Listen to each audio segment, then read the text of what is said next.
ये आकाशवाणी है। कोविड-19 विशेष कार्यक्रम के अंतर्गत प्रस्तुत है कोरोना वायरस संक्रमण की वर्तमान स्थिति पर चर्चा, जिसे प्रस्तुत कर रहे हैं आकाशवाणी संवाददाता सिद्धार्थ सिंह। इस कार्यक्रम में आमंत्रित स्वास्थ्य विशेषज्ञ हैं डॉक्टर संजीव शर्मा। नमस्कार श्रोताओं, आकाशवाणी के समाचार सेवा प्रभाग द्वारा कोरोना जागरूकता श्रृंखला के आज के इस विशेष कार्यक्रम में आपका स्वागत है। आज के इस अंक के साथ मैं हूं सिद्धार्थ सिंह। श्रोताओं, कोरोना की इस जंग को पूरा देश कंधे से कंधा मिलाकर लड़ रहा है। प्रधानमंत्री नरेंद्र मोदी ने राष्ट्र के नाम अपने संबोधन में इस बात पर जोर दिया है कि हम देशवासियों को जब तक दवाई नहीं तब तक ढिलाई नहीं के मंत्र का पूरी तरह पालन करना आवश्यक है। प्रधानमंत्री ने कहा है कि लॉकडाउन खत्म हो गया है और आर्थिक गतिविधियां भी धीरे धीरे फिर शुरू हो रही हैं, लेकिन हम सबको अभी भी पूरी तरह सतर्क रहना है, क्योंकि कोरोना का खतरा अभी टला नहीं है। इसलिए हम आपसे यही कहेंगे कि आप मास्क लगाइए, 2 गज की दूरी बनाए रखिए और हाथ और मुंह साफ रखिए। अगर आप इन 3 बचाव के उपायों को अपनाएंगे तो निश्चित तौर पर हम कोरोना की इस जंग को जीत पाएंगे। श्रोताओं, आपको जागरूक करने के लिए और आपके मन में उठ रही तमाम शंकाओं का निवारण करने और आपके सवालों का जवाब देने के लिए हम आपके लिए लेकर आते हैं कोविड-19 पर विशेष कार्यक्रम। और इस कार्यक्रम में हमारे साथ होते हैं स्वास्थ्य विशेषज्ञ, जो कोविड-19 की वर्तमान स्थिति पर चर्चा करते हैं और श्रोताओं के सवालों का जवाब देते हैं।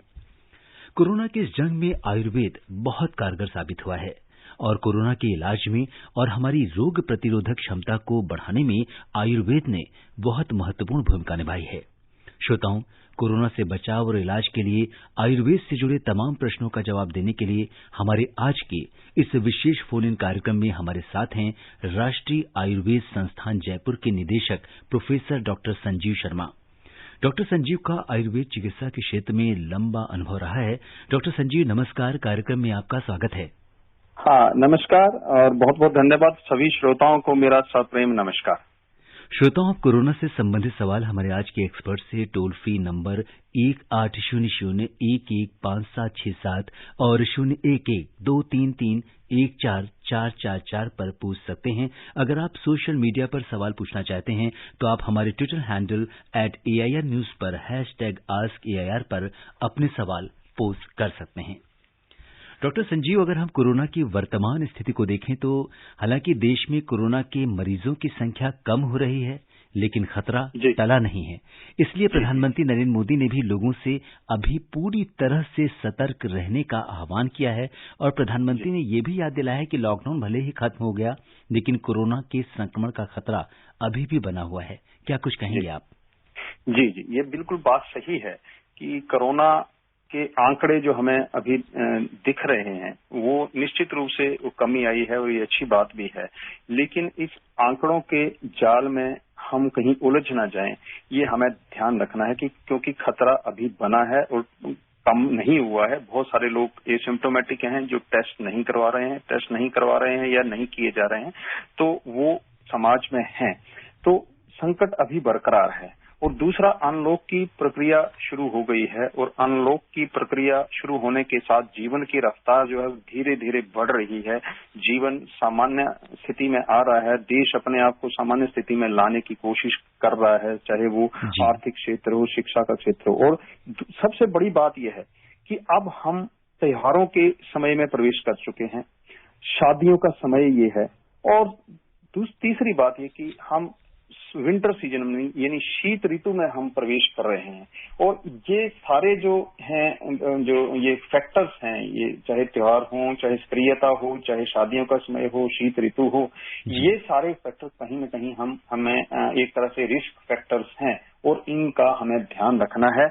और जो भी दिशा निर्देश सरकार की तरफ से या प्रशासन की तरफ से दिए जा रहे हैं, जैसे आपने जो जितने मेजर्स बताए, चाहे वो मास्क का प्रयोग हो, चाहे हैंड हाइजीन हो, चाहे दूसरे कोई मेजर्स डिस्टेंसिंग हो, ये सारे जो तरीके हैं इनका लगातार प्रयोग करते रहना और समाज में ये संदेश देना है, क्योंकि ये हमारा नैतिक कर्तव्य है और राष्ट्रीय कर्तव्य भी है कि हम ये इन चीजों का पालन करें और इस रोग के प्रसार में हम बाधा बने। जी। और डॉक्टर संजीव, स्वास्थ्य मंत्रालय ने आयुष मानक उपचार प्रक्रिया जारी की है, जिससे कि कोविड-19 से बचाव किया जा सकता है। तो क्या कुछ ये प्रक्रिया है, ये हम आपसे जानना चाहते हैं। जी, हमारे देश के माननीय स्वास्थ्य एवं परिवार कल्याण मंत्री डॉक्टर हर्षवर्धन जी, हमारे आयुष मंत्री श्रीपाद यशो नाइक जी ने ये इसी महीने के प्रथम सप्ताह में ये एक जो गाइडलाइन है, नेशनल क्लिनिकल मैनेजमेंट प्रोटोकॉल जो है, वो आयुर्वेद और योगा का जारी किया है। और इसके लिए जो बातें बताई गई हैं कि हमें इसके रोकने के लिए क्या उपाय करने हैं, और अगर हम अगर पॉजिटिव हो गए हैं और पॉजिटिव हो गए हैं लेकिन हमें लक्षण नहीं है, तो हमें उसमें आयुर्वेद के तरीके से क्या उपचार हमें लेना है। और अगर हम पॉजिटिव हैं और हमें थोड़े से लक्षण हैं, जिसको हम माइल्ड सिम्टम्स कहते हैं, तो उस वक्त हमें क्या लेना है। और अगर थोड़े मॉडरेट सिम्टम्स हैं तो हमें क्या लेना है। और अगर हम कोरोना से रिकवर कर गए हैं लेकिन हमें कुछ समस्याएं अभी बाकी हैं, हालांकि टेस्ट नेगेटिव आ गया है, तो उसके लिए भी जो गाइडलाइंस हैं या प्रोटोकॉल जो है वो भारत सरकार के आयुष मंत्रालय द्वारा भारत सरकार के माध्यम से इसको जारी किया गया है। तो ये इसमें है जो कई तरीके इसमें बताए गए हैं, जिसमें जनरल मेजर्स हैं, जिसमें ये बातें तो डिस्टेंसिंग है या रेस्पिरेटरी हैंड हाइजीन है या मास्क लगाना है, गर्म पानी से गरारे करना या त्रिफला और मध्यस्थी मुलेठी जिसको कहते हैं, उसका काढ़ा या उसको गर्म पानी में थोड़ा सा उबाल करके गर्म पानी उससे हम गरारे करें या उसको पिएं। या इसी तरह से नाक में हम तेल है, अनुतेल है या षडबिंदु तेल है या दूसरे कोई तेल जो है हम उसमें लगा सकते हैं। तो इस तरह से कई उपाय बताए गए हैं जिससे हम अपने आप को कोरोना से बचाव कर सकते हैं। तो इसमें कई अलग अलग तरह के उपाय हैं कि अगर हमें रोकना है तो और क्या क्या औषधियां हम ले सकते हैं, या लक्षण अगर हमें तो हम क्या क्या औषधियां ले सकते हैं। ये विस्तृत रूप से ये जानकारी जो है भारत सरकार ने जारी की है। और ये जानकारी क्या आयुष मंत्रालय की वेबसाइट पर उपलब्ध है?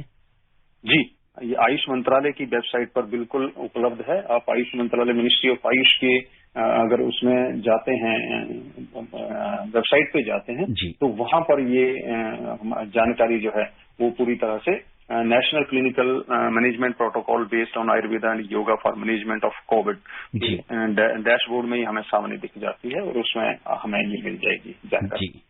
डॉक्टर संजीव, जब देश में कोरोना की शुरुआत हुई थी उस समय गर्मी का मौसम था। अब धीरे धीरे मौसम बदल रहा है और हल्की ठंड ने दस्तक दे दी है। ऐसे में हमें किस तरह की चीजों का सेवन करना होगा? आयुष काढ़े की बात करें तो क्या ठंड में इसका उपयोग करते समय इसके इंग्रेडिएंट्स और रेशियो में क्या कोई परिवर्तन करना है? इसके बारे में आप बताइए।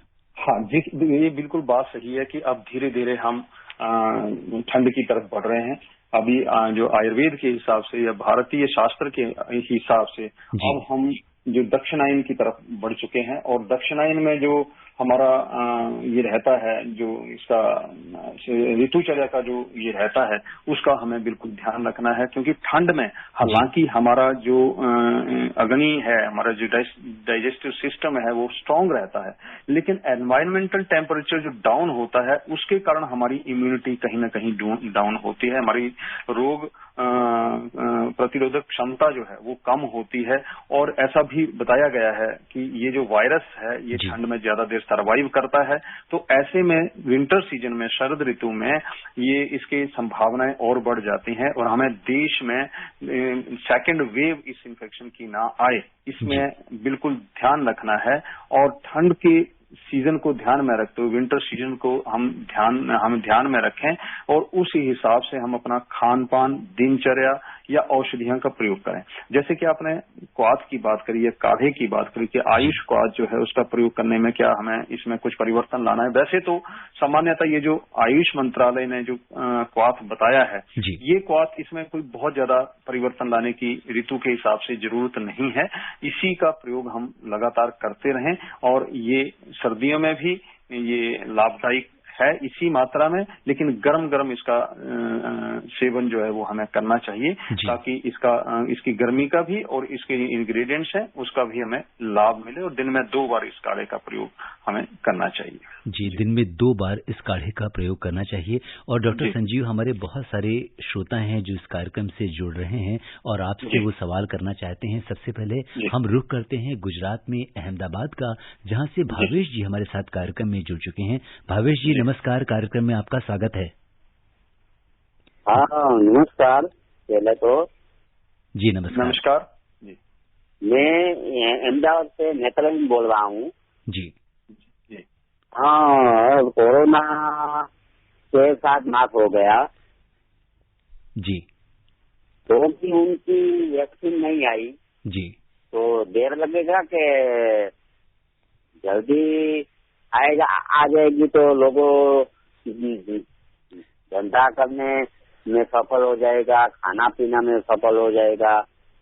जी डॉक्टर संजीव, कोरोना की वैक्सीन का इंतजार है इनको, लेकिन जैसा कि प्रधानमंत्री जी ने भी अपने संबोधन में कहा है कि जब तक वैक्सीन नहीं आती है हमको पूरी तरह से सावधानियों का पालन करना होगा। क्या कुछ कहेंगे? करना है, हमें सजग रहना है। देखिए, पूरे संसार को वैक्सीन का इंतजार है, लेकिन वैक्सीन की जो रिसर्च है, उसके ऊपर जो अनुसंधान है, वो सक्रिय रूप से सभी देशों में और हमारे देश में भी चल रहा है। और लगभग लास्ट स्टेज में, यानी लास्ट जो अंतिम जो अनुसंधान है, उस स्टेज तक हमारा अनुसंधान लगभग पहुंच चुका है। तो जैसे ही वो अनुसंधान पूर्ण होगा तो जो वैक्सीन है वो शायद उपलब्ध हो जाएगी। लेकिन ये हम ध्यान रखें कि वैक्सीन आने के बाद भी इतने बड़े देश को वैक्सीनेट करना और सबको उपलब्ध कराना, ये एक दूसरा हमारे लिए एक चैलेंज रहेगा। तो ऐसे में हम जो ये जो सावधानियां हैं उसका लगातार प्रयोग करते रहें, लगातार उनको अपना लें, ताकि वैक्सीन जब आएगी तब आएगी, उसका प्रयोग हम करेंगे। लेकिन तब तक मास्क ही वैक्सीन है, हमारा हैंड हाइजीन ही वैक्सीन है, हमारा रेस्पिरेटरी जो एटिकेट्स हैं वही हमारा, और सोशल डिस्टेंसिंग ही हमारी वैक्सीन है तब तक। जी, तो हमें जब तक वैक्सीन नहीं आ जाती पूरी तरह से एहतियात बरतनी होगी।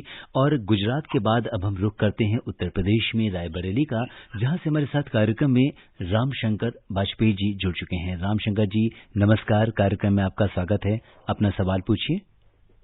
सर, मैं ये पूछना चाहता था जी कि कोरोना ग्रसित गर्भ के अंदर पल रहा बच्चा भी क्या कोरोना ग्रसित होगा? जी डॉक्टर साहब, ये एक सवाल ऐसा है कि अगर कोई व्यक्ति, अगर कोई लेडी प्रेग्नेंट है और प्रेग्नेंट है जी, तो ऐसे में कोरोना के कितने चांसेस हैं? जी, प्रेग्नेंट लेडी जो है वो एक वल्नरेबल ग्रुप है, और उस जो बच्चा उसमें पैदा उसका होगा, उसके अंदर जो है, उसको जरूरी नहीं कि कोरोना हो, लेकिन अगर हम सावधानियां नहीं बरतेंगे तो वो corona positive during the process of delivery हो सकता है, ऐसी संभावना हो सकती है। इसलिए सावधानियां रखने की जरूरत है।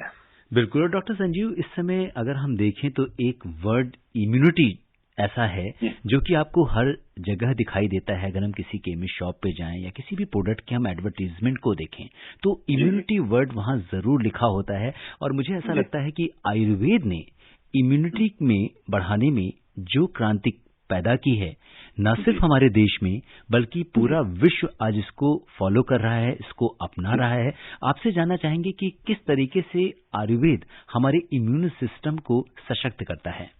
जी, देखिए, आयुर्वेद का जो इम्यूनिटी का कंसेप्ट है, जिसको हम जनरली इम्यूनिटी कहते हैं, हम आयुर्वेद में उसको व्याधि क्षमत्व कहते हैं, कि व्याधि को रोकने की क्षमता हमारे शरीर में कितनी है, उसको कहते हैं। और इसमें इम्यूनिटी को बढ़ाना, इम्यूनिटी को रेगुलेट करना और इम्यूनिटी को मॉड्यूलेट करना, ये सारी चीजें इस व्याधि क्षमत्व में आ जाती हैं। इम्यूनिटी को बढ़ाना एक फैक्टर है, लेकिन बहुत बार ऐसी भी हमें परिस्थितियां आती हैं जब इम्यूनिटी को कंट्रोल करना पड़ता है या इम्यूनिटी को सुप्रेस भी करना पड़ता है, ताकि हमारा शरीर जो है ओवर रिएक्ट ना करे किसी डिजीज में। हम अगर कोरोना का ही उदाहरण लें तो कोरोना जो वायरस है वो जब हमारे अंदर प्रवेश करता है नेजल रूट के, तो नाक के माध्यम से या मुंह के माध्यम से, तब वहां की जो सेल्स हैं, वहां की जो कोशिकाएं हैं, उनके अंदर वो प्रवेश कर जाता है। उस वक्त हमें स्ट्रांग इम्यूनिटी की जरूरत है उस वायरस को रोकने के लिए। तो आयुर्वेद वो स्ट्रांग इम्यूनिटी प्रिवेंट जो है वो क्रिएट करता है, एक बैरियर भी क्रिएट करता है कि वायरस जो है वो सेल तक पहुंचे ही ना, और अगर पहुंच जाए तो सेल जो है वो उसको प्रतिकार कर दे, उसको अपने अंदर आने ना दे। क्योंकि एक बार सेल के अंदर वायरस चला गया तो वहां वो मल्टीप्लिकेशन शुरू करता है और वो फिर बढ़ता जाता है। लेकिन जब भी ये लंग्स में जाकर के पहुंचता है तो वहां इम्यूनिटी ओवर रिएक्शन वहां पर करती है और वहां पर साइटोकाइन सिंड्रोम जो है उसको प्रोड्यूस करती है, उसको लाती है, तो वहां पर इम्यूनिटी को कंट्रोल करने की भी जरूरत है। तो आयुर्वेद की ये विशेषता है कि ये पूरे इस क्रम को, ये जो पूरा सिस्टम है इम्यूनिटी का, जहां ज्यादा इम्यूनिटी की जरूरत है वहां ज्यादा करती है, जहां कंट्रोल करने की जरूरत है वहां कंट्रोल करती है, और उस सारे सिस्टम को हम व्याधि क्षमत्व कहते हैं। ये आयुर्वेद की एक विशेषता है। और जो भी आयुर्वेद की चिकित्साएं हम बता रहे हैं वो सारा इम्यूनो मॉड्यूलेशन और इम्यूनो रेगुलेशन करते हैं। और हम ओवरऑल इसको जनरल जो एक आम भाषा में प्रयोग किया जा रहा है शब्द, इम्यूनिटी शब्द के इसको प्रयोग किया जा रहा है। ये निश्चित रूप से आयुर्वेद जो है, एक आयुर्वेद और आयुष की दूसरी चिकित्सा पद्धतियां जो है, एक इम्यूनिटी के नाम पर एक बहुत बड़ी क्रांति देश में और विदेश में जो है आई है। जी। और डॉक्टर संजीव, सबसे बड़ी बात यह है कि इसके कोई साइड इफेक्ट्स भी नहीं है आयुर्वेद के। जी, अगर हम जिस तरह से बताया जाए, जिस तरह से अगर आप चिकित्सा परामर्श के अंतर्गत आप अगर चिकित्सा लेते हैं तो निश्चित रूप से साइड इफेक्ट्स कम देखने को मिलते हैं। लेकिन अगर हम इसका प्रयोग बिना चिकित्सा परामर्श से, या जो चिकित्सक ने जैसा बताया है या जो गाइडलाइंस बताई गई हैं उसको अगर हम डेविएट करते हैं तो साइड इफेक्ट्स देखने को मिल सकते हैं। जी, तो अगर आप आयुर्वेद पद्धति को अपनाना चाहते हैं तो किसी चिकित्सक की सलाह के आधार पर आप इसे कर सकते हैं। और अब हम रुख करते हैं पंजाब का, जहां से हमारे साथ एक श्रोता कला जी जुड़ चुके हैं। Hello hello hello. हाँ जी, नमस्कार, कार्यक्रम में आपका स्वागत है। जी सर, मैं काला ढोल वाला बात कर रहा हूँ, गांव डंगोरा, जिला लुधियाना से। जी काला जी, अपना सवाल पूछिए। काला जी। जी, सवाल मेरे सर 2 सवाल है मेरे डॉक्टर साहब से। पहले डॉक्टर साहब नमस्ते आपको मेरा। नमस्कार। नमस्कार जी, नमस्कार काला जी। जी, पहला सवाल तो मेरा ये है कि मैं 75% मैं ब्लाइंड हूँ जी, और जो हमारे ब्लाइंड समाज के लोग हैं जी, तो उनको इस जो ये स्थिति है कोरोना की, जी जी, इससे उनको क्या क्या जो अपनी सेफ्टी है, अपना बचाव है, वो कैसे कैसे किया जाए? देखिए, आप ब्लाइंड हैं, 75% ब्लाइंड हैं, तो उसका कोरोना की सावधानियों को लेकर के कोई विशेष अतिरिक्त सावधानियां नहीं, जो एक सामान्य सावधानियां जो बताई गई हैं, मास्क का लगातार प्रयोग करना, हाथों को लगातार धोना, और इसका स्पर्श अगर कहीं ऐसी जगह पर हो जाता है हाथों का तो उनको लगातार धोते रहना, या सैनिटाइजर का प्रयोग करना वो आपके पास लगातार होना चाहिए। और सोशल डिस्टेंसिंग, जिसको दूरी हम कहते हैं, वो दूरी जितनी आप संभव हो सके, जितना आप कर सकें वो उतना ही अच्छा रहेगा। तो सावधानी आपके लिए वही रहती हैं जो सामान्य आदमी के लिए हैं, और उसके अतिरिक्त कोई दूसरी सावधानियां नहीं है। ये ठीक है कि उनके पालन में आपको थोड़ी सी दिक्कत आ सकती है आपकी कमजोर नजर के कारण, तो लेकिन सावधानी आपकी वही रहेंगी। और डॉक्टर संजीव, अगर हम बात करें अश्वगंधा की, लौंग की, गिलोय, ये ऐसी औषधियां हैं जो एंटीवायरल प्रॉपर्टीज हैं जिनके अंदर, और रोग प्रतिरोधक क्षमता भी है, तो इनका उपयोग हमें किस तरीके से करना चाहिए? जी जी, तो अश्वगंधा, अगर हम प्रिवेंटिव एस्पेक्ट की बात करें कि हम अगर प्रिवेंशन करना चाहते हैं और अश्वगंधा का अगर हम प्रयोग करना चाहते हैं, तो अश्वगंधा का जो प्रयोग है वो हम या तो उसका वाटरी एक्सट्रैक्ट हो, तो या सॉलिड एक्सट्रैक्ट, वाटर एक्सट्रैक्ट हो, तो उसको 500 मिलीग्राम की डोज से 2 बार हम ले सकते हैं उसको।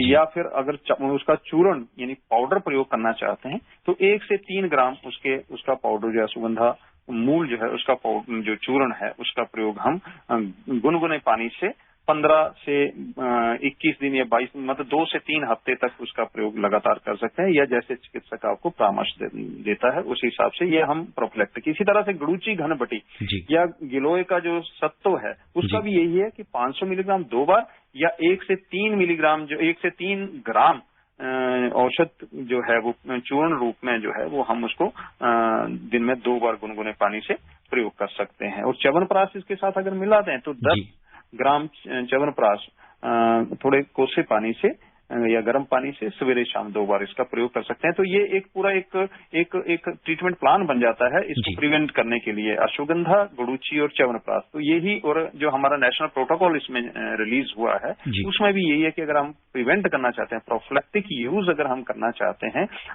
तो इन अश्वगंधा, गुडुचि और च्यवनप्राश का लगातार हम प्रयोग करें। और अब हम रुक करते हैं राजस्थान में चूरू का, जहां से हमारे साथ ओम प्रकाश जी कार्यक्रम में जुड़ चुके हैं। ओम प्रकाश जी नमस्कार, कार्यक्रम में आपका स्वागत है। नमस्कार, और देव जी को भी नमस्कार। नमस्कार ओम जी। हाँ जी। हाँ सर, वो ऐसा है कि मैं सीनियर सिटीजन हूँ, 75 एज है जी। कफ वगैरह रहता है, और तो कोई डाइजेशन कमजोर है। जी। अब ये कोरोना का बचाव के लिए क्या मेडिसिन लेना चाहिए, आयुर्वेदिक औषधि वगैरह, ये बता दीजिए डॉक्टर संजीव।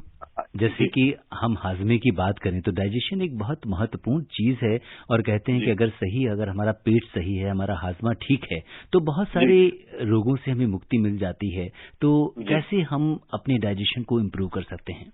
जी, एक तो सबसे पहला जो इनकी बात थी कि 75 साल के, 75 ईयर्स के ये हैं, तो निश्चित रूप से ये एक ऐसी उम्र है जिसमें कोरोना के इन्फेक्शन का थोड़ा चांसेस भी ज्यादा रहते हैं, और उसके जो खतरे हैं वो थोड़ा बढ़ जाते हैं। तो इनको विशेष सावधानी की जरूरत है। जहां तक इनकी पारिवारिक परिस्थितियों के अनुसार ये जहां तक हो सके कि अपने जो बाहर आना जाना या किसी भीड़ भड़के में जाना, ये इसको अवॉइड करें।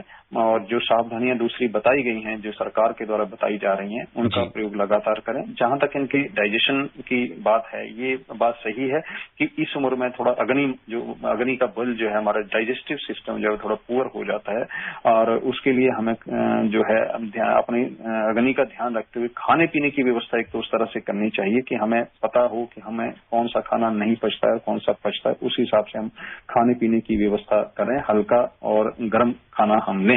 और अगर औषधि की इनको जरूरत लगती है तो बहुत सारी औषधियां ऐसी उपलब्ध हैं, लेकिन एक जो साधारण औषधि अगर हम लें तो इंगवाष्टक चूर्ण का ये प्रयोग गर्म पानी से 2 बार दिन में कर सकते हैं। लेकिन फिर भी मैं ये कहूंगा कि अगर ऐसा आपको लगता है तो अपने नजदीक के जो आयुर्वेद चिकित्सक हैं वहां से परामर्श लेकर के अपनी ये चिकित्सा शुरू कर सकते हैं। लेकिन खाने का विशेष ध्यान रखें। देखिए, खाने का सिर्फ इनको ही नहीं, हमें सबको खाने का विशेष ध्यान रखना है, क्योंकि खाना जो है वो हमारी इम्यूनिटी का, खाना और सोना ये बहुत इंपॉर्टेंट है। सोना भी 6 से 8 घंटे की नींद हमें हमारी इम्यूनिटी के लिए बहुत जरूरी है। और दूसरा, खाना हमारा बहुत बढ़िया हो, सुपाच्य हो, हल्का हो, और गर्म खाना हम लें, बासी खाना ना लें, बाजार का खाना ना लें।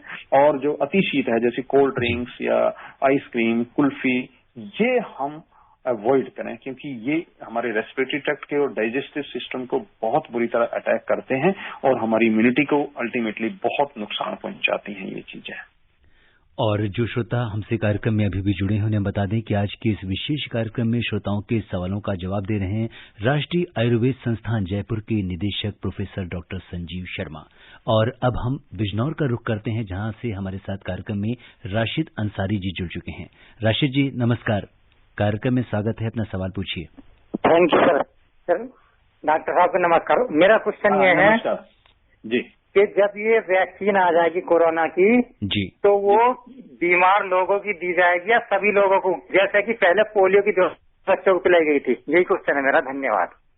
जी डॉक्टर संजीव, हर व्यक्ति चाहता है कि सबसे पहले वैक्सीन उसे ही मिल जाए, लेकिन क्या कुछ इसमें हम प्रेफरेंस बनाएंगे वैक्सीन देते समय?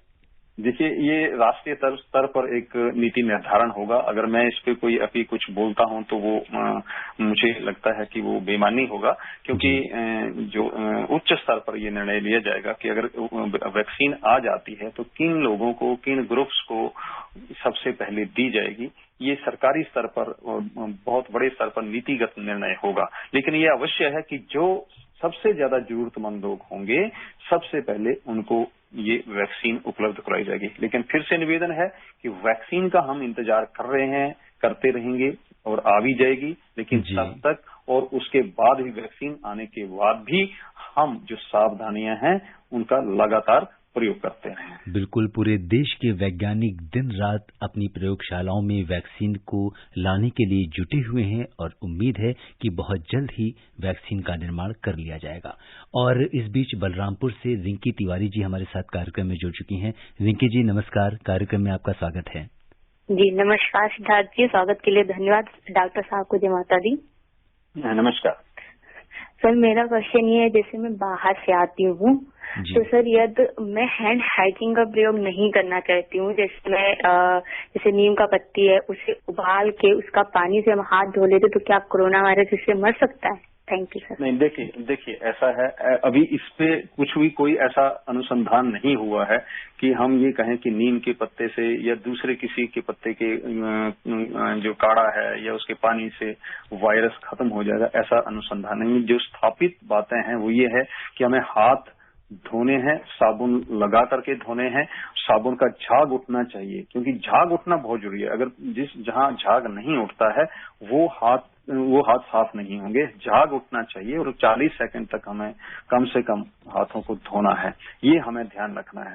बाकी नीम के पत्तों से हम धो रहे हैं, दूसरे किसी चीज से धो रहे हैं जो अभी प्रूवन बातें नहीं है, उन पे अभी विश्वास नहीं किया जाना चाहिए। और इसके अलावा डॉक्टर संजीव, बाजार में बहुत सारे सैनिटाइजर्स भी मिल रहे हैं जिसमें इस तरह का जो नीम का बेस या अलग अलग आयुर्वेदिक चीजों का बेस आ रहा है, वो कितने सटीक हैं? देखिए, ये एक इसमें हमें सावधान रहने की भी जरूरत है। जब हम हैंड सैनिटाइजर की बात करते हैं तो हैंड सैनिटाइजर जो अभी अप्रूव्ड है वो 70% अल्कोहल जिसमें है वो ही, क्योंकि बेसिकली तो अल्कोहल है जिसने वायरस को खत्म करना है।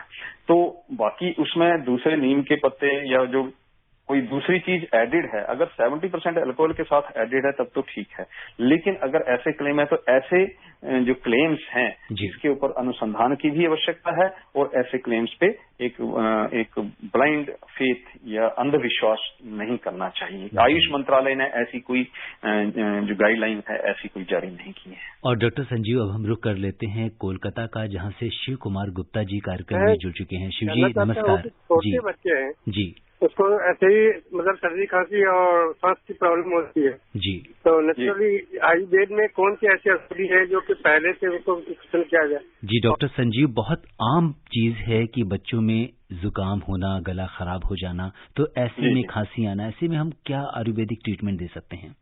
देखिए, ये बिल्कुल सही बात है कि बच्चों में ये सर्दी जुकाम खांसी बहुत एक सामान्य सी बात है, और अब क्योंकि सर्दियों का सीजन आगे आ रहा है तो इसमें उनको इस तरह की समस्याएं होती रहेंगी। और हर सर्दी जुकाम कोरोना नहीं है, ये भी हमें ध्यान रखना चाहिए। बच्चों की सेहत के लिए एक तो उनको जो वातावरण है उनका जो सडन एक्सपोजर ठंड की तरफ ना हो, ऐसा हम ध्यान रखें। ऐसी चीजें खाने को ना दें जो ठंडी हों और जिससे गले की या इसके सर्दी जुकाम होने के इनका डर रहे। इसके साथ साथ बच्चों के लिए बहुत सारी दूसरी दवाइयां हैं जिनका हम जो बच्चों के लिए हम प्रयोग कर सकते हैं। जैसे हम अरविंदासव है उसका हम प्रयोग कर सकते हैं। गर्म दूध जो है उसका हम प्रयोग कर सकते हैं। और इसके साथ साथ ये अगर बच्चा थोड़ा बड़ा है तो उसको च्यवनप्राश दे सकते हैं, लेकिन अगर बहुत छोटा बच्चा है तो उसको जो इंदुकात घृत है उसका या कल्याणक घृत है उसका प्रयोग हम करवा सकते हैं। और सबसे अच्छी ये एक दवाई है बच्चों के लिए, बाल चतुर्भद्र चूर्ण, जिसका हम इनको बच्चों को प्रयोग करवा सकते हैं। वो इम्यूनिटी भी बच्चों की बढ़ाता है, बच्चों की ग्रोथ को भी जो है वो बढ़ाता है और उनकी जनरल जो वेलबींगनेस है वो बढ़ाता है। तो इस तरह से कई दवाइयां हैं और हम घरेलू कई नुस्खे। जी बिल्कुल डॉक्टर संजीव, आपने जो बातें बताई हैं प्रिकॉशन की, उसका हम हमारे श्रोता ध्यान रखेंगे। अब समय इजाजत नहीं दे रहा कि हम इस चर्चा को आगे बढ़ाएं। आप कोविड-19 के इस विशेष कार्यक्रम से जुड़े और आपने तमाम श्रोताओं के प्रश्नों का उत्तर दिया। डॉक्टर संजीव, आपका बहुत बहुत धन्यवाद। धन्यवाद जी, धन्यवाद और नमस्कार। श्रोताओं, आज के अंक में बस इतना ही। चलते चलते आपसे यही कहेंगे कि आपको डॉक्टर संजीव ने कोरोना से बचाव के लिए जो भी सलाह दी है आप उनका पालन करते रहिए और जब भी घर से बाहर निकलें मास्क लगाएं, 2 गज की दूरी बनाए रखें और हाथ और मुंह साफ रखें। साथ ही कोरोना के इस दौर में बदले हुए हालात में आप अपना हौसला यूं ही बनाए रखिए और जब भी मेरा ख्याल आए अपना बहुत बहुत ख्याल रखिएगा। इसी कामना के साथ दीजिए मुझे अनुमति। नमस्कार। कोविड-19 विशेष कार्यक्रम के अंतर्गत अभी आप सुन रहे थे कोरोना वायरस संक्रमण की वर्तमान स्थिति पर चर्चा, जिसे प्रस्तुत कर रहे थे आकाशवाणी संवाददाता सिद्धार्थ सिंह। इस कार्यक्रम में आमंत्रित स्वास्थ्य विशेषज्ञ थे डॉक्टर संजीव शर्मा। ये कार्यक्रम आकाशवाणी के समाचार सेवा प्रभाग द्वारा प्रस्तुत किया गया। इसे आप हमारे mobile app news on AIR पर भी सुन सकते हैं। इस कार्यक्रम के संबंध में अपनी प्रतिक्रिया आप हमें ईमेल कर सकते हैं। पता है AIR@NSDTalks